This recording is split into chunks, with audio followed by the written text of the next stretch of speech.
In today's reading vlog, I'm going to be reading 4 new mystery thriller books that are all coming out in March or April. These are all of the books that I'm going to be reading in this reading vlog, and I'm going to send you back in time to when I was starting the first book, How to Solve Your Own Murder.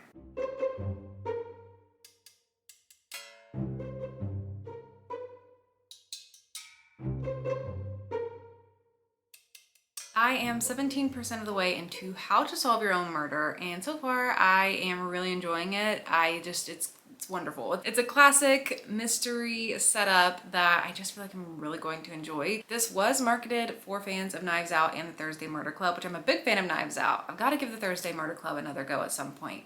Maybe soon, but just the vibes of those kind of mysteries I love. And this one has some really cool elements to it. So in this story, you're following this woman named Annie, and her great aunt Frances is calling her out to her estate. Annie's mother, Laura, was supposed to inherit great aunt Frances's estate, but it's recently now been switched to Annie. And so Annie's supposed to go out there to have some kind of conversation. So she's going back to this small village town area called Castle Knoll. And great aunt Frances has this huge country estate, like this beautiful, nice place in this town. When Annie goes, Frances is dead. And this is significant because Frances her entire life has feared that she's going to be murdered because of this thing that this fortune teller told her when she was a teenager, which was this really ominous, strange message about like when there's a queen in your hand and the bird will betray you and find the daughter. Some kind of weird prophecy that basically pointed to the fact that Frances would be murdered. So Frances has been paranoid about this her entire life. She took it really seriously.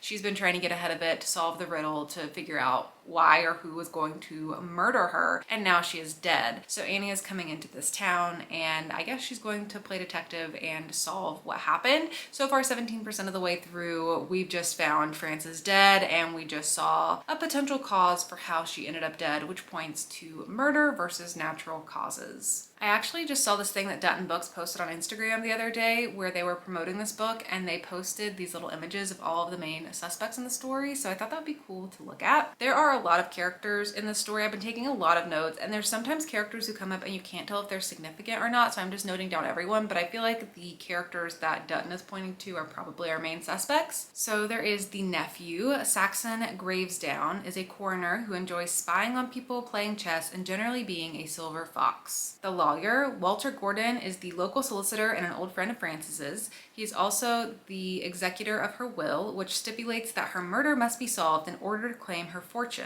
The best friend, Rose Leroy, is the owner of the Castle House Hotel. She and Frances were close friends since they were girls. The gardener, Archie Foyle, has been the gardener at the Gravesdown estate for ages. He's an expert at trimming hedges, but he may not want you poking around his greenhouse. And the detective, Rowan Crane, was used to fielding all of Frances's concerns when it came to threats on her life. Now he's overseeing the investigation into her murder. He also has soulful brown eyes, but that's neither here nor there. Another part of the story is you get these flashback journal entries that Frances wrote from the time she was a teen when this event happened, where this fortune teller told her this weird prophecy. Also around the same time, important to mention, one of her friends went missing and was never seen again. And the people she was friends with when she was a teenager are still in the town at this time, so you're seeing them as grown-ups, and Annie's meeting them for the first time. So like I said, lots of characters, lots of threads to follow, lots of suspects, but it just has such a good classic feel that I'm really hooked in the story. I really like the writing. I really like this element of Frances just being paranoid about her murder and having been looking out for that her whole life. I feel like that's going to be really interesting to watch play out, and so far it is going really, really well. I am 50% of the way through How to Solve Your Own Murder, and it's getting so complex. This is definitely one of those mysteries where the first 50% is a lot of introducing characters, introducing potential suspects, and giving a little bit of history and background to lead you into the mystery, and it's a little bit overwhelming. My notes app for this book looks insane with the humongous list of characters, because you're also flipping back and forth between the present day and the past day. So I'm like trying to understand who these characters are now in their adult lives and who they were and how they were connected to Frances in their younger teenage lives. And it's a lot. but I'm really liking it. It just feels really familiar. It does feel very much like a Knives Out, which is one of the main things it has been compared to. And so far, I do think that's true. If you like Knives Out, I think you're gonna like this. I really don't have a lot to say. I just like it. I just really like the way the complex web of the mystery is being laid out. There's all of these secrets to be unveiled. There's something going on in the town. People are just not always who they say they are, it seems like. And I just feel like so much is going to be revealed in this. There's gonna be so many secrets and it's gonna be so complex because of just how much has been laid out. It is a little bit overwhelming to have so many characters and so much to keep up with, but I like the web that it is creating and that it's making it hard for me to catch on to anything. I don't feel like this is predictable because I don't even know where to begin. There's some things where I'm like, okay, that seems a little suspicious that we mentioned this character and then we like kind of never did again, and I feel like they're gonna come back to be important, like a little bit of that being laid out. But yeah, it's good so far. There's surprisingly not a lot of the detective in this story. Let me check the synopsis to make sure I don't spoil a major component of this book. Okay, it doesn't really say this in the synopsis as to why the detective isn't the main big part of the story, but it does tell you that Annie's the one who's really determined to kill, or not to kill, to catch the killer. So Annie is like the main amateur sleuth you're following through this, which I like. I love an amateur sleuth. Those are always fun. So far, still good, having a good time. And I feel like I'm gonna try to fly through it all today if possible. So I'll update you on how that goes.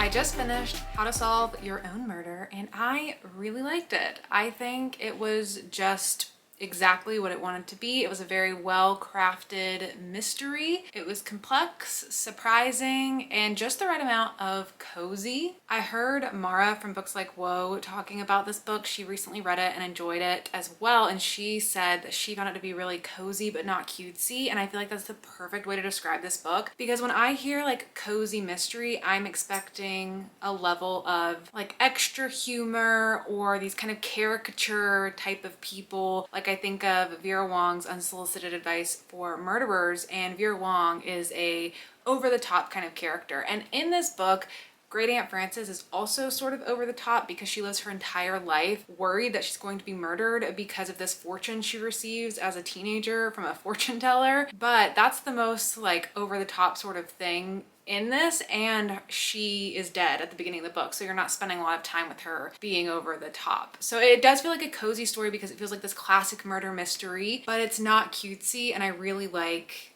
exactly where it plays. I found the resolution to be satisfying. I really don't have any complaints about this story. I think it was just a really good solid mystery. However, I just don't know if it is a 5-star for me because something about this doesn't feel like it's going to be incredibly memorable for me. I don't feel like I'm going to be incredibly passionate about this particular story. It might be because there's so many characters in it and nothing about them really stands out too much in my memory except for Great Aunt Frances. But like I said, she's dead the whole book, so you're not really spending a lot of time with her. It's not that the story doesn't feel unique in any way, but I mean, kind of. Like, it's an inheritance murder mystery, and there are some unique elements to it, but it doesn't feel like it's hitting that 5-star tier for me right now.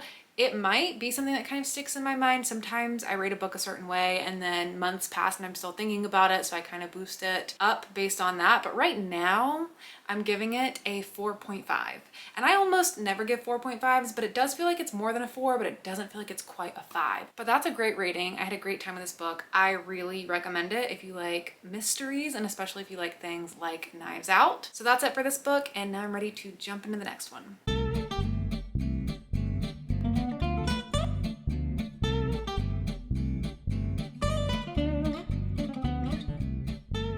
Hello. I am 16% of the way into How to Kill a Guy in 10 Ways. That is the first 6 chapters of the book. And oh boy, it feels like I've been reading it for so long. I'm like, how am I only 16% in? I feel like I should definitely be like 33% of the way in. On Goodreads, it says the book is like 380 something pages, which is I think the same length as the last book I read, but this is just feeling so much longer for some reason. The premise of this book is pretty like laid all out there for you. You're following this woman who murders men, basically. Her sister was assaulted by a man in the recent past, and since then she can see how it's really traumatized her sister. And so because of that, she organizes this new feature thing called Message M, where she will print out these flyers and brochures and paste them like at bars in the bathroom for women. And if you are with a guy and something's going wrong, if he's creeping you out, if you can't get rid of him, if you feel like things might be dangerous, you can message M and send a text message and she'll come pick you up and get you out of the situation. So it starts pretty standard, like an Uber situation, and then it leads to murder, and then she gets a taste for murder, I guess, and can't stop, is what the synopsis lays out. Within the first 16%, I've seen all of that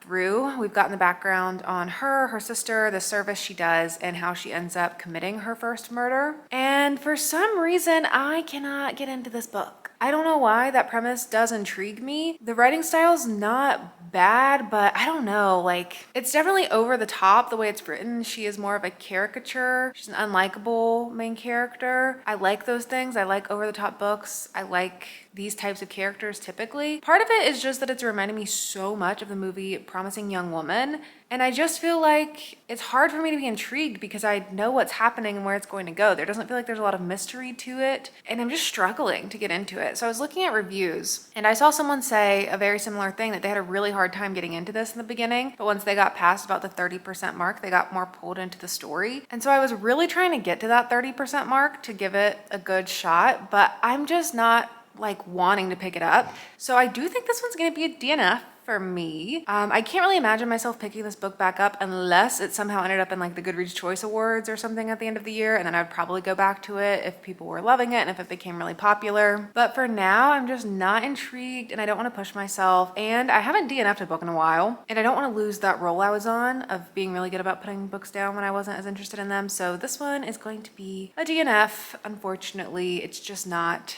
capturing my full attention.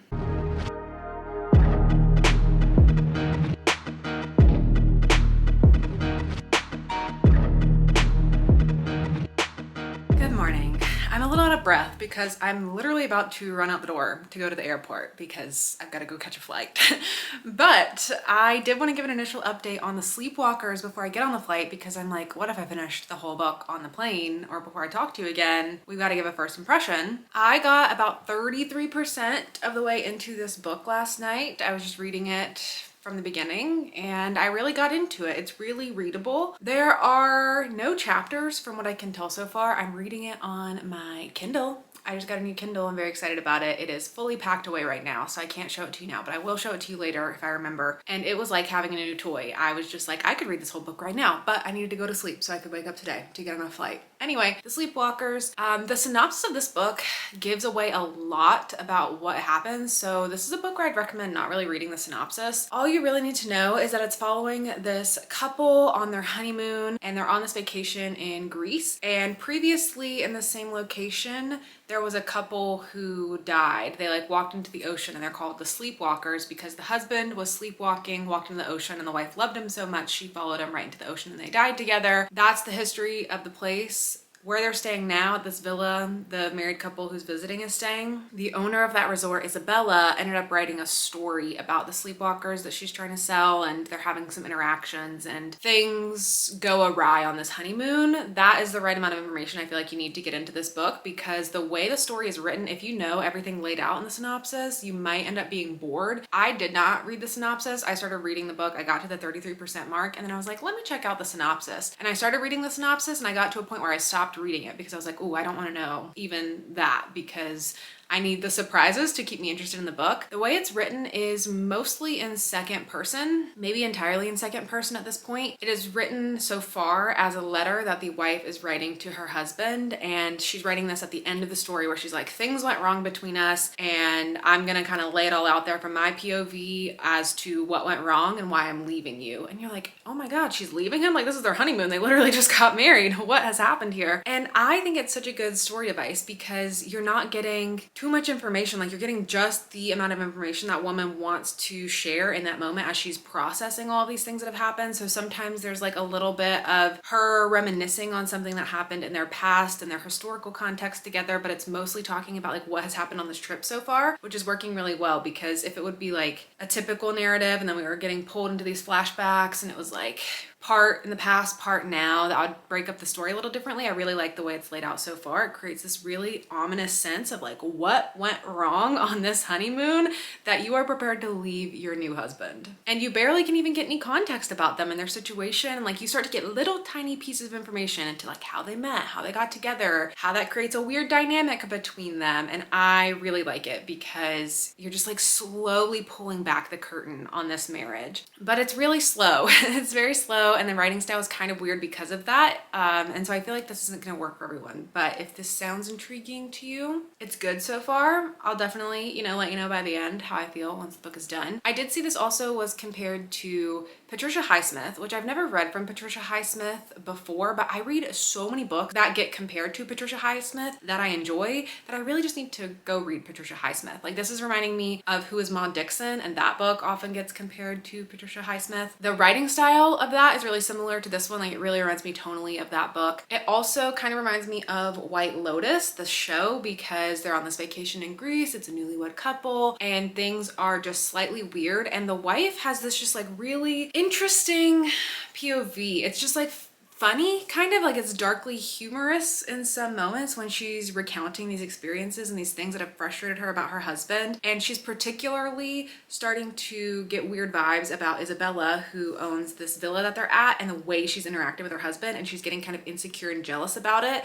Like, they order fruit for breakfast one morning, or she orders fruit and her husband orders, something else like toast and eggs and whatever. And when the wife orders just fruit, Isabella is like, you just want fruit? And the wife's like, yeah, just fruit. She's like, just fruit. And she's like, just fruit. And then the writing style of the book, when the fruit is delivered, she gets this like tiny little bowl. There's barely anything in it. Her husband's got this like luxurious meal. She has this tiny little bowl of fruit and she's writing in the letter. She's like, I kid you not. There were 3 blueberries, 2 strawberries, and 1 pomegranate seed or whatever. And it's just like these funny moments of sort of like mundanity, but these things that are so small, but they can feel so big when you're already like starting to get peeved in a relationship. So I'm really enjoying it so far. I feel like it's gonna be really readable. I'm very excited to see where the story goes and what it builds to, because it feels like it could go anywhere at this point. And I will probably talk to you again once I have finished the book. Now I'm off to the airport.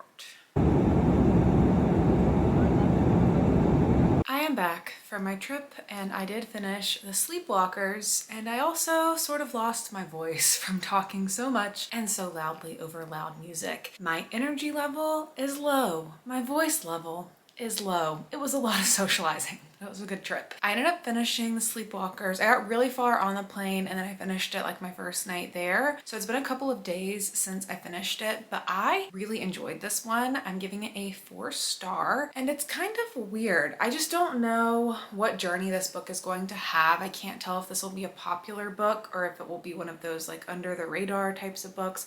I don't remember how I heard of it. I've never heard of this author. I haven't heard anyone talking about this. It's just one of those books I requested on NetGalley because the synopsis sounded interesting, and it turned out to be a pretty good hit for me. Not quite a 5-star, but it was pretty good. It has been a while since I last spoke with you, so I can't remember exactly what I said to you about the book originally, so sorry if I'm a little bit repetitive, but the book kind of reminds me of White Lotus, the TV show, if you've ever seen White Lotus, because it fits in that genre vibe where it's like a thriller, a drama, slightly weird, slightly quirky / funny, and a really kind of slow burn type of feel. That's just the closest thing I can think of to compare it to. And in general, the book feels a little bit experimental, and I think White Lotus as a show is a little bit more experimental. Like, it's a little different from the typical shows that you would watch if you like thrillers or if you like dramas or if you like suspense. Like, it's a little bit of a lot of different things that makes it feel really unique and different. And that's how I feel about this book. Part of that because it's told in this like epistolary format where you're reading these letters and a couple audio transcripts throughout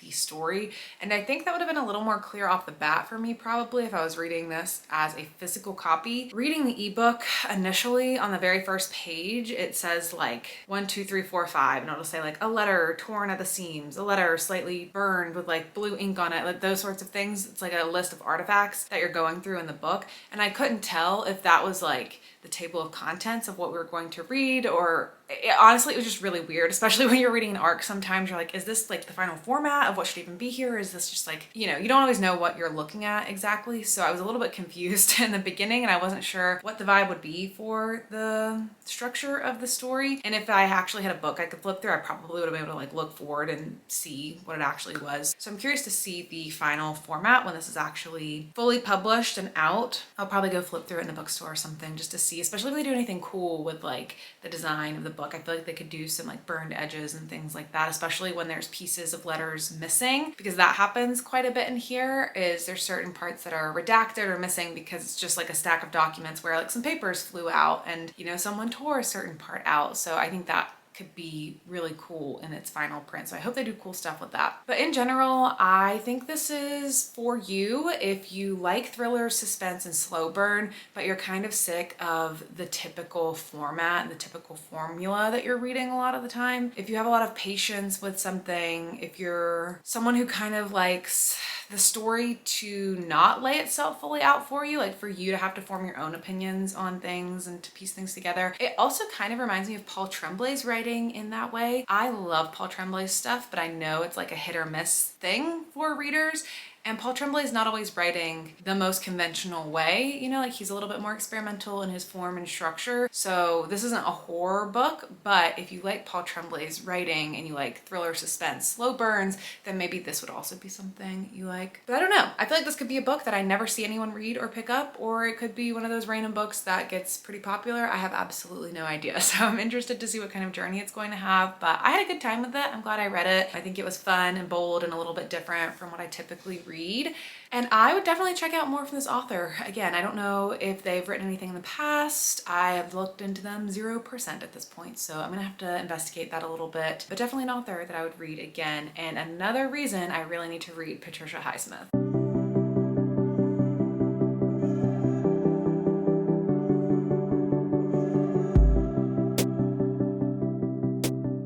Today I'm starting Listen for the Lie by Amy Tintera, I think is the author's name. I've read the first couple of chapters. I have this both on ebook and as an audiobook right now, and so I'm doing a little bit of both because this is a podcast thriller, and anytime there's a podcast element in a book, I do try to do the audiobook just to see what they do with it. And they are doing a little more production with different voices and some music coming into it, so I'll probably like flip back and forth as I'm doing things, as I'm reading this book. But I was not like super interested in this. I think I had a copy, an ebook sent to me from the publisher like months ago. I think this is one that I didn't request. It was just one that I got an email about like, oh, you have access to this now. And I'm not really big on podcast thrillers. I'm kind of surprised they're still happening, to be honest. I feel like that wave has come and gone. So I was surprised that another podcast thriller was coming out, that it's getting such the push it's getting, because this is a book of the month club book. I think it was also a GMA pick, and people are seeming really interested in this. So here I am. I'll give it a try because, you know, FOMO. This is a story that follows this woman named Lucy, who is from this small town in Texas. And when she was younger, I think like early 20s, her friend was murdered and everyone thinks that she did it, but she has no memory of it. She doesn't know if she did it or not. And so she ended up leaving that town. She went to go live in California to get away from it all. But now several years later, there is this podcaster who is stirring this all up again, and he's doing a podcast called Listen for the Lie, where he's trying to find the truth about what what happened to the girl who was murdered and to see if Lucy really did it. And Lucy's been kind of living under the radar in California, trying to move away from all of this because it never really became national news. But now that the podcast is happening, it's coming into her personal life. She gets fired from her job. Her boyfriend's starting to look at her kind of weird. And then she gets a call from her grandma saying, hey, can you come home for my birthday?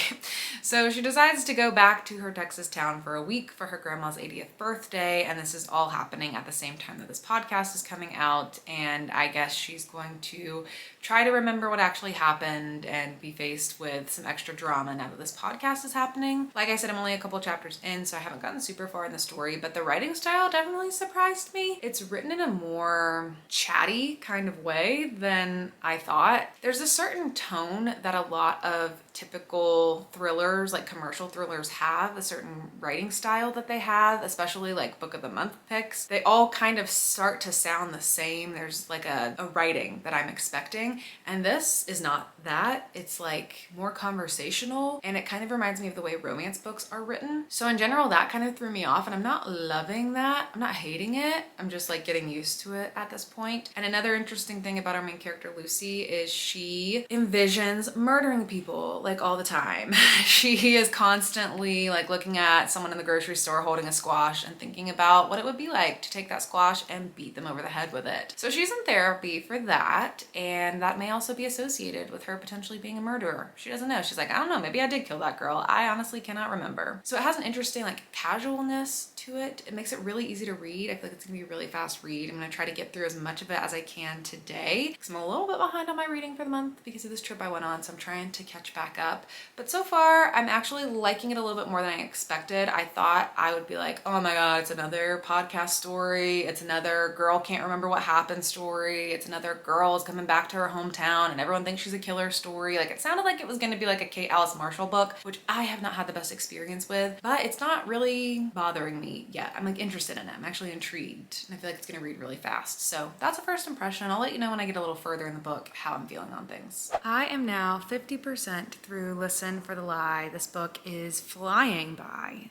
It's going so fast. I honestly might finish it all in one day. I've realized it kind of feels like a cozy mystery to me. And that is what is so weird because I was expecting this to feel commercial thriller, but it feels cozy mystery. Because while your main character Lucy is visiting her hometown, she's around her grandma a lot, and her grandma is so funny and scheming and just a very typical kind of cozy mystery type of grandmother who's trying to scheme in this small town and get her granddaughter back in the midst of things, and is just a funny little character. Our main character also acts like a cozy mystery main character where she's just quirky and she's saying weird things in her head. At one point, I don't even remember what was happening, but she wrote, because you're reading her inner monologue, someone was doing something or like wanted to say something. She's like, oh yeah, fuck me up, Craig. Like, who talks like that in a commercial thriller? Not many people, but in a cozy mystery, that kind of silly vibe is more typical, and that's what it feels like. I don't think it's going for that. I don't think it is trying to be a cozy mystery, but that's what it feels like. So far, mystery-wise, I'm still intrigued.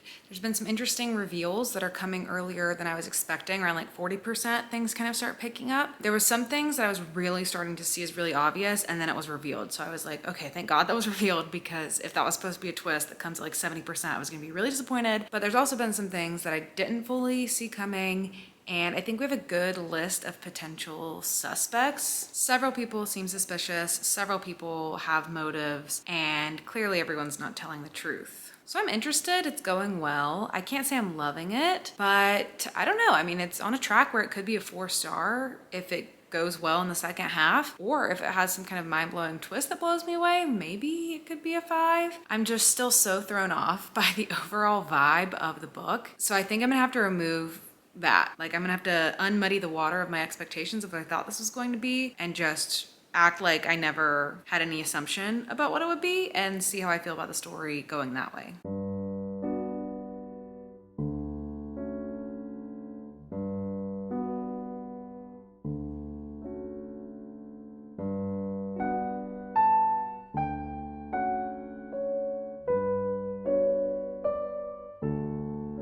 Okay, So I finished Listen for the Lie. I did mostly read the book almost all in one day. I did have 1 hour left to read this morning, so it was 2 days, 2 sittings, but it went by really, really fast. As soon as I finished it, like initially upon completion this morning, I was thinking my rating would be a 3.5, but it's been a couple hours. I sat on it a bit before coming and updating you, and I think it's actually going to be a 3-star. I don't see this book being incredibly memorable for me. It's already kind of starting to wash away in my mind. And the overall impression I get from the book is that was all right. Like, it was fine. It was a good time. It wasn't anything standout for me. There are some nitpicky complaints that I have and some overall kind of complaints that I have. And I guess it just feels a little bit generic. But a 3-star is still like good, you know, I still had a good time with it. It obviously read really fast. I'm glad I read it because I do feel like it's going to be talked about a lot because of the marketing it's getting and Book of the Month and Good Morning America. So I was going to want to know,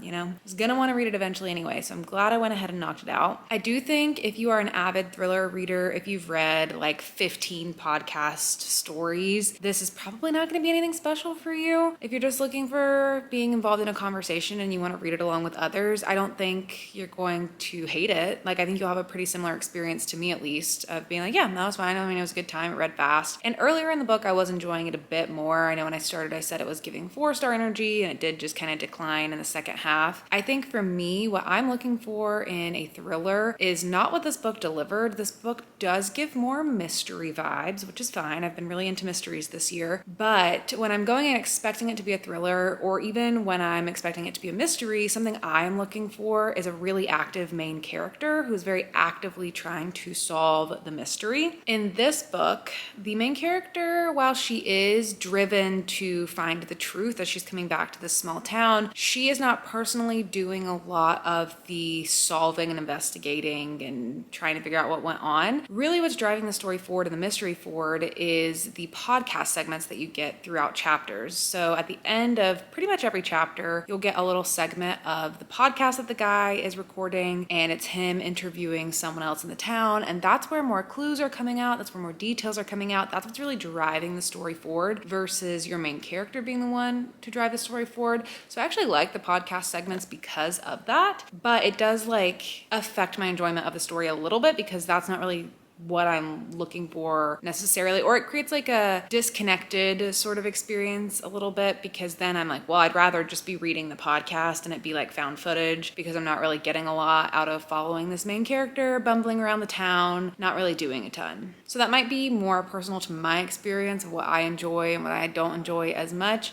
But overall, I mean, like, it's still interesting. There's plenty of suspects. It's a small town mystery. Another thing I'm really picky about is I do not like the memory loss trope. And I knew that going into this. I said that at the very beginning, that I didn't think that'd be something that would be for me. And I was right. I don't like plots where the whole mystery is, oh, the main character experienced something, but they can't remember it. But don't worry, by the end, they will miraculously recover all their memories, and then everything will become clear and the mystery will be solved. That is just not my favorite storytelling device. I do not like it very much. So all in all, I was not set up to enjoy this very much anyways, so take that all with a grain of salt. If these are things that you do find yourself enjoying, then you'll probably have a better experience with the book than I did. But I think it is a book that's going to have good general appeal. I'm sure people reading it for these book clubs are going to like it. And I kind of solved my own mystery of why I was feeling so weird about the tone and the writing style of this, I think at least, because it turns out this book is this author's adult debut. Previously, she has written young adult books, and so that may just be some of the awkwardness coming from the young adult style into the adult style, and maybe she's not like a huge reader of commercial thrillers, commercial adult thrillers. Maybe she is, you know, and she didn't want to go for that, but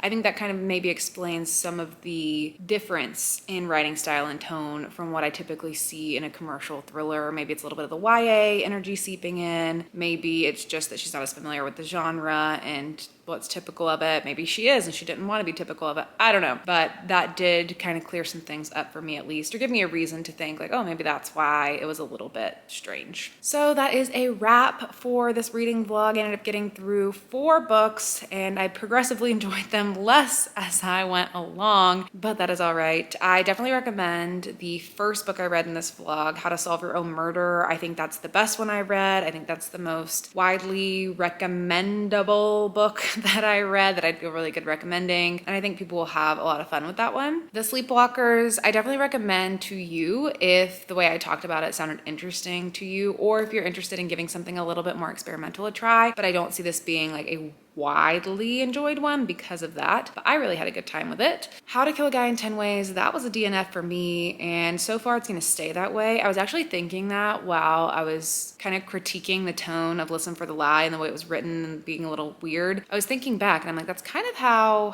to Kill a Guy in 10 Ways was written too, but that one I expected to come off a little cozier because of the way it was marketed, so that made sense for that book. But I don't know if I'm gonna go back to that one. I don't really see it in my near future, but who knows, like maybe if it gets a lot of love, maybe I would, but it's not something I'm like dying to go back to anytime soon. And then Listen for the Lie was fine. It was an okay time, just not necessarily for me. So that is a wrap on this reading vlog. I do think I'm gonna try to do one more of these reading vlogs this month where I read some arcs, because I do still have 3 more that are coming out in April, I believe. And so I try to read them all the month before so I can tell you about them in my wrap up, at least before the month comes out where the books come out. So look out for potentially a part 2 to this if I can read them all in time before the end of the month. But that is it for me. Thank you so much for watching, and I'll see you all in my next video. Bye.